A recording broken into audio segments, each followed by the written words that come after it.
So we're going from kind of the family space into more of a service space back here. And I think this would have originally been the housekeeper's room. I mean, it makes sense because it's connected to the back staircase. It is. Service staff could live in this room, have direct access to the kitchen down the staircase.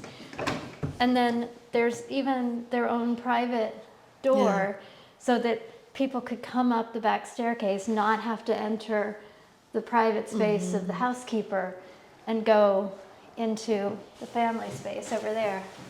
I'm just seeing for the first time right now.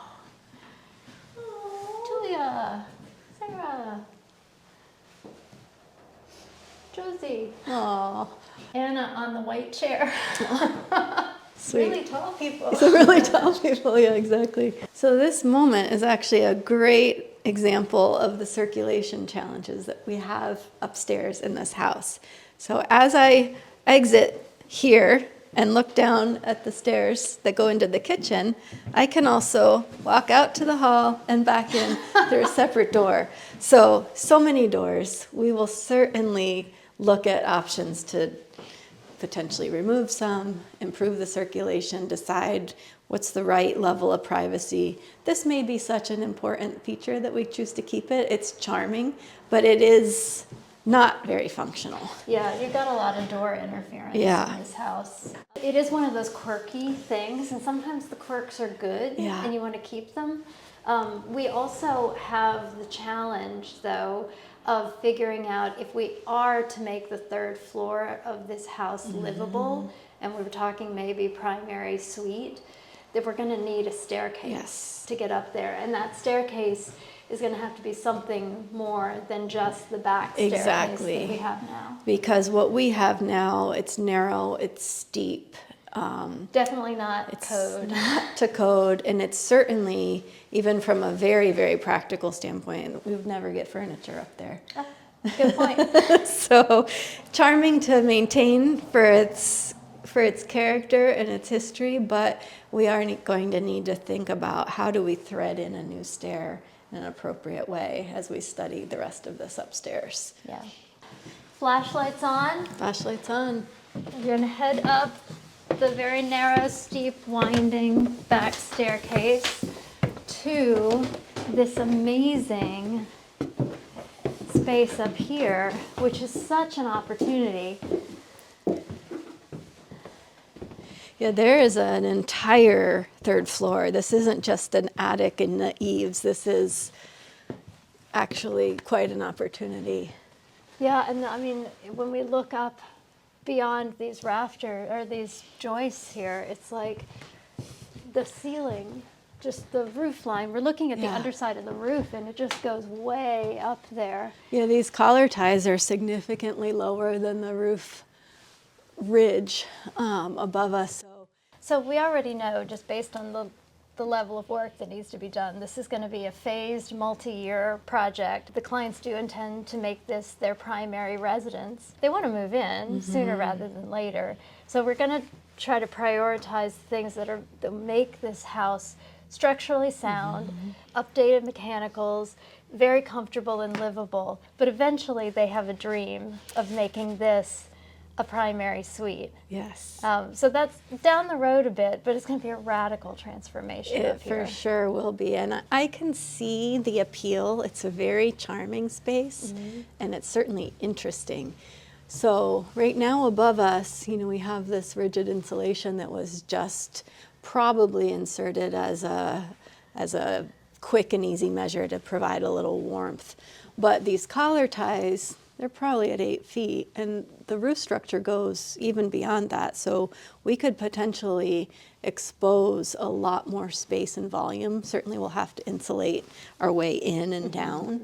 There's an exposed brick wall, there's stained glass windows, there's the top of the tower is up here. This kind of in the eaves primary suite potential is tremendous. There's a lot of space.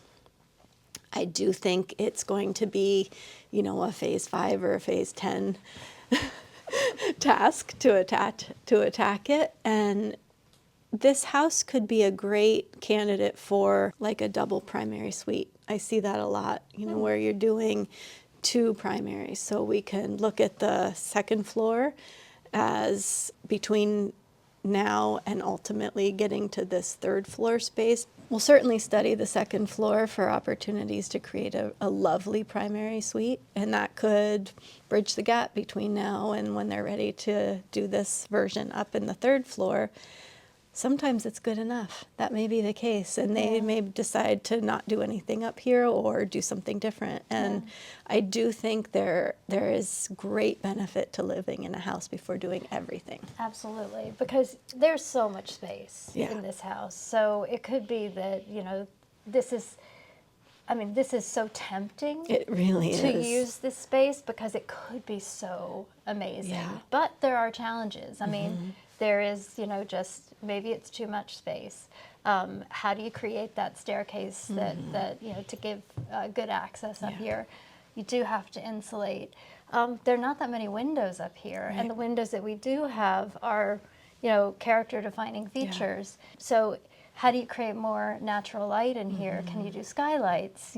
Things like that. So, there's some challenges, the insulation, getting the plumbing and heating system. It's up not a here. small effort, and it may not be worth it. Yeah. Who knows? That's part of this process of evaluating things and taking things a step at a time with the problem solving. It's always good to dream big. Definitely. And then I love what you say, though, about living in a house, seeing how it works for you, watching it through the seasons, and not trying to tackle everything all at once. Absolutely. And the other piece that comes to mind with this 3rd floor as a primary suite is aging in place.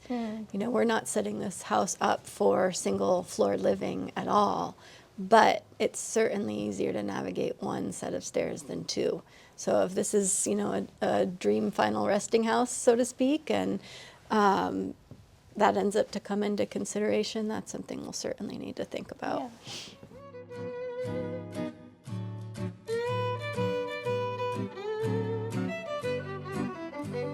Basements are not always the most glamorous part of a house, but they're so important. You can really tell so much about what's going on with the house, how it functions, maybe what some of the issues are.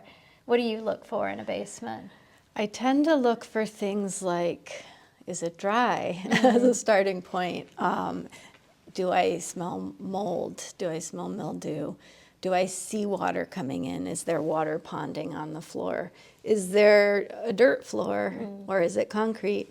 And I have to say, this basement I expected to be a little more gross, and it's really not. It definitely has some areas that we're going to need to look at and address with our structural engineer in particular. And as we kind of head back here, you can see underneath where the tower is, we're having some challenges.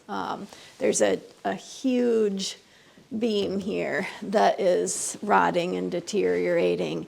So we'll address all of those things. I don't think it's anything scary. This house has been here for a long time. Yeah, I mean, it's more like, it's like you've got this big beam, obviously carrying a lot of the load from the house. And it's probably just because of water and deterioration, like the pocket has just failed and it's like pulling out. And so then when we're standing in the entrance and we feel the floor kind of sloping, and then some of the other kind of movement that we're seeing, probably a lot of it has to do with that. And then, yeah, in the towers, they're particularly vulnerable, so you would expect to see, something. But in general, it's just it's a laid up stone block foundation, and this is turn of the century construction, which is not fundamentally different than the way houses are built today. It has good head height.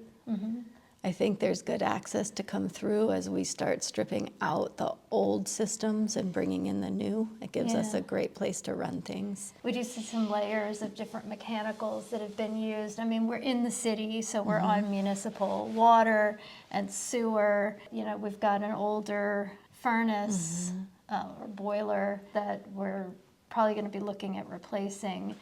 Kate, what do you think this is? Well, this is kind of one of those mysteries because all of our, nerds on the team wanted to know, like, what mechanical system is this connected to? And so we scratched our heads for a minute, and then we realized, oh, it's the elevator. So this is just the mechanical system to the elevator. It is a relic. It is a relic. It's very cool. Yeah. So then you would have been dropped off here, and then your chauffeur would bring the vehicle off this way towards this original carriage house, which was converted later into a garage, and there's this amazing loft space upstairs. Originally, this would have been the vehicle storage, and it was designed to just completely in harmony with the original house. Absolutely. So it's got the same kind of architectural vocabulary, the arched windows. Charming. Yeah, I mean, just really beautiful. And then this Roman brick, these long, skinny bricks. And then that same stone that's doing the same thing. It's doing the same thing. But and also, you can see all the water issues. Yeah, but exactly. again, tremendous original detail that we can fix. Yeah.